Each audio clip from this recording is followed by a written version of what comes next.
अस्सलाम वालेकुम रहमतुल्लाहि व बरकातुहू। सवाल है, पूछने वाले हैं गुलफाम हसन, ताल्लुक है इनका सादकाबाद से। कहते हैं कि बीवी फौत हो जाए तो उसकी तदफीन और कफन के अखराजात किसके ज़िम्मे हैं? जी मोहतरम, अगर वो विरासत की मालिक है तो विरासत में से उसके अखराजात, ये तदफीन के अखराजात हैं, वो निकाले जाएंगे। जब आप विरासत की तकसीम के मसाइल पढ़ेंगे तो उसमें सबसे पहले मसला यही आएगा कि जो बंदा फौत हुआ अपनी विरासत छोड़कर, उसके जो तदफीन के अखराजात हैं वो विरासत में से निकाले जाएंगे। अगर वो औरत विरासत की मालिक नहीं है, फिर अखराजात जो हैं उसके शोहर के ज़िम्मे हैं।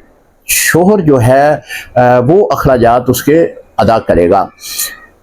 इमाम आज़म अबू हनीफा रहमतुल्लाह ताला अलैह आप लिखते हैं कि अगर औरत विरासत की मालिक हो भी तब भी ये अखराजात जो हैं वो शोहर के ज़िम्मे ही हैं। उन्होंने जो दलील दी है वो ये दी है कि ये चूँकि उसने ज़िंदगी बसर की है, इसके साथ हक महर मुकर्रर किया हुआ है, तो लिहाजा ये हक खामद को ही है कि उसकी तदफीन के जितने भी अखराजात हैं वो खुद अदा करे। अस्सलामु अलैकुम रहमतुल्लाहि व बरकातुहू।